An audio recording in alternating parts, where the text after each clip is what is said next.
Janata Dal United को 5 seat भी नहीं आएगा।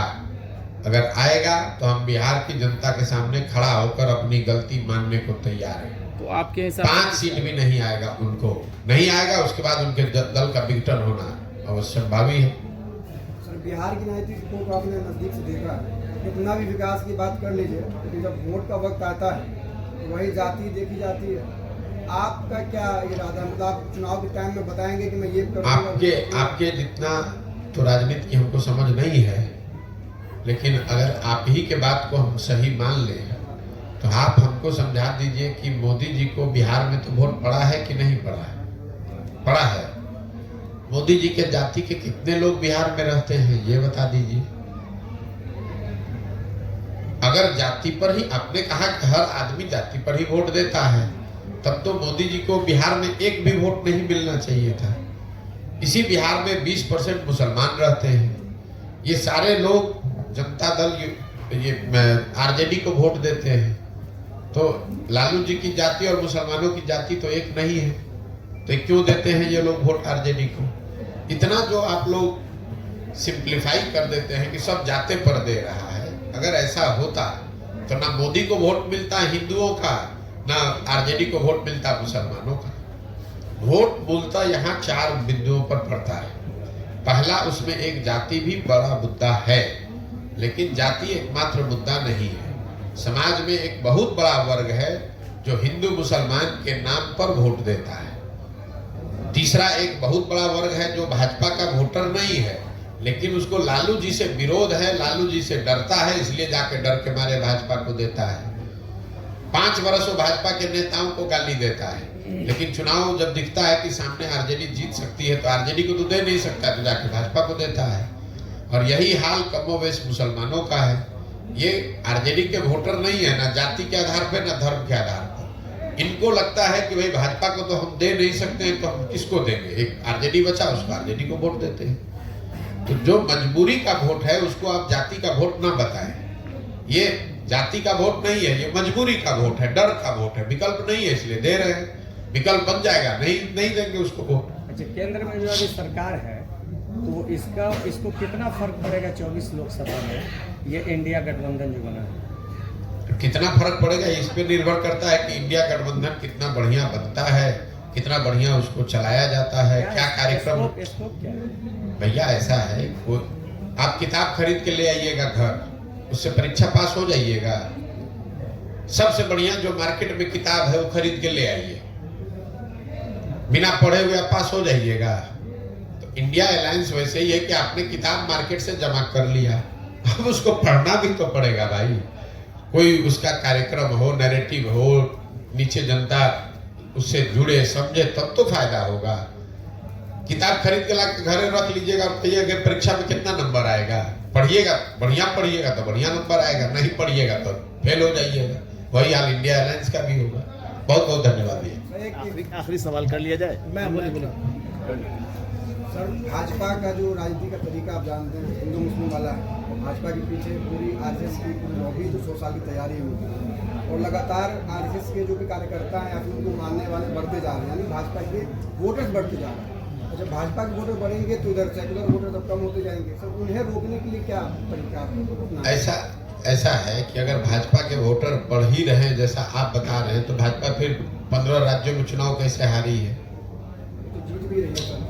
भैया, जीत वहां रही है जहां उनका मुकाबला ज्यादातर जगहों पर कांग्रेस से है। तो अपनी ताकत से जीतने के बजाय वो कांग्रेस की कमजोरी से ज्यादा जीत रहे हैं। भाई, पूरा जो आपने कहा भाजपा का वोट बढ़ रहा है, ठीक बात है, वोट तो बढ़ रहा है, लेकिन पिछला जो 2019 में चुनाव हुआ उसमें भाजपा को 38% वोट पूरे देश में मिला। तो अगर 100 लोग जो वोट देने गए उसमें 62 आदमी तो भाजपा के साथ नहीं था, 38 आदमी भाजपा के साथ था। अब जो 62 आदमी भाजपा के साथ नहीं था उसको एकजुट करने वाला कोई ताकत, कोई फोर्स, कोई राजनीतिक पार्टी, नेता नहीं है, इसलिए भाजपा आपको मजबूत दिख रही है। जब वो ताकत कोई बना लेगा तो भाजपा को कोई ऐसा तो है नहीं कि 50 से ज्यादा % वोट आ रहा है। भाजपा के पास जो ताकत है सर, हिंदू मुस्लिम वाला, वो किसी और के पास नहीं। अरे भैया, हिंदू मुस्लिम का ताकत उनको कोई नया नहीं ना आया है, ये तो 50 वर्ष से उनके पास है। भाजपा चुनाव उससे पहले नहीं हार रही थी, ये तो पीछे 2 बार से ना चुनाव जीत रहे हैं। जी आपका कोई सवाल? उसी तरह का सवाल पूछ लिया इन्होंने। बात जो हो रही है वो आपकी असल में हमको लग रहा है कि वोटर्स को आप अवेयरनेस ला रहे हैं। मेन चीज़ ये है, पार्टी बाद में आपकी आएगी।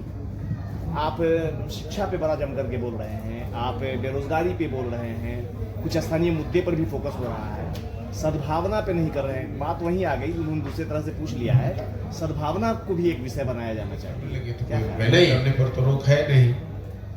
फिर सुशासन बाबू क्यों कहला रहे हैं? हमको तो कोई नहीं मिला जो नीतीश कुमार को सुशासन बाबू अभी कह रहा है। पहले किसी जमाने में 2005 से 2012-13 का एक दौर था जब लोगों को, बिहार की जनता को ऐसा लगा था कि बिहार में कुछ सुधार हो रहा है, और वो इसलिए लगा था कि बिहार की जनता ने 15 बरस लालू राज, जंगल राज देखा था। तो जब बहुत अंधेरा होता है, उसमें एक छोटा सा दिया भी जलेगा तो उसका प्रकाश थोड़ा ज्यादा दिखता है, और कुछ प्रयास उन्होंने शुरुआती दिनों में किया भी था। लेकिन 2014 के बाद जो नीतीश कुमार हैं, उनको कोई भी सुशासन बाबू नहीं कहता। वो तो खुद ही अपने आप को अगर कह रहे हैं तो सुशासन बाबू कह रहे हैं, जनता तो नहीं कह रही है। कहीं गांव देहात, सड़क, पंचायत पे तो हमको कोई नहीं मिला ये कहता हुआ कि नीतीश कुमार सुशासन बाबू है, या जो राज वो चला रहे हैं इसमें सुशासन है। लोग तो ये बताते हैं कि लालू जी के राज में अपराधियों का जंगल राज था, नीतीश कुमार के राज में अधिकारियों का जंगल राज है। फर्क तो कुछ नहीं है दोनों में। अच्छा, बहुत लंबे समय से नीतीश कुमार और तेजस्वी यादव एक मंच पे दोनों साझा नहीं किए, क्या लग रहा है आपको? नीतीश कुमार फिर भाई इतना हम दिमाग लगाते नहीं है, नीतीश कुमार कहाँ रहेंगे, तो किसके साथ मंच साझा कर रहे हैं। नीतीश कुमार को खुद नहीं पता है कि वो कहाँ रहेंगे। हमको इतना पता है कि नीतीश कुमार के राजनीति का ये अंतिम दौर चल रहा है। आने वाले कुछ महीनों में, खास करके लोकसभा चुनाव में, चुनाव के साथ नीतीश कुमार के दल, जनता दल यूनाइटेड का विघटन शुरू हो जाएगा, और उसके बाद कुछ महीनों में उनका पूरी तरीके से यहाँ खात्मा हो जाएगा राजनीतिक तौर पर। वो न दल बचेगा, न दल के लोग बचेंगे, न दल के नेता बचेंगे। लोकसभा चुनाव तक जितना हाथ पांव मारना है मार लीजिए, 1-2 सीट जहां लड़ना है लड़ लीजिए, 1-2 कहीं कोई सफलता मिल जाए तो मैं नहीं कह सकता हूं, लेकिन हमने ये कहा है कि लोकसभा चुनाव में नीतीश कुमार के जनता दल यूनाइटेड को 5 सीट भी नहीं आएगा। अगर आएगा तो हम बिहार की जनता के सामने खड़ा होकर अपनी गलती मानने को तैयार हैं। तो आपके हिसाब 5 सीट भी नहीं आएगा, उनको नहीं आएगा। उसके बाद उनके दल का विघटन होना अवश्य भावी है। सर, बिहार की राजनीति को आपने नजदीक से देखा है, कितना भी विकास की बात कर लीजिए, लेकिन जब वोट का वक्त आता है तो वही जाति देखी जाती है। आप केंद्र में जो अभी सरकार है, तो इसको कितना फर्क पड़ेगा 24 लोकसभा में, ये इंडिया गठबंधन जो बना है? कितना फर्क पड़ेगा इस पे निर्भर करता है कि इंडिया गठबंधन कितना बढ़िया बनता है, कितना बढ़िया उसको चलाया जाता है, क्या कार्यक्रम। स्कोप क्या है? भैया ऐसा है, आप किताब खरीद के ले आइएगा घर, उससे परीक्षा पास हो जाइएगा। सबसे बढ़िया जो मार्केट में किताब है वो खरीद के ले आइए, बिना पढ़े हुए आप पास हो जाइएगा। तो इंडिया अलायंस वैसे ही है कि आपने किताब मार्केट से जमा कर लिया, अब उसको पढ़ना भी तो पड़ेगा भाई। कोई उसका कार्यक्रम हो, नैरेटिव हो, नीचे जनता उससे जुड़े, समझे, तब तो फायदा होगा। किताब खरीद के ला घर रख लीजिएगा और कहिएगा परीक्षा में कितना नंबर आएगा। पढ़िएगा, बढ़िया पढ़िएगा तो बढ़िया नंबर आएगा, नहीं पढ़िएगा तो फेल हो जाइएगा। वही हाल इंडिया अलायंस का भी होगा। बहुत बहुत धन्यवाद भैया।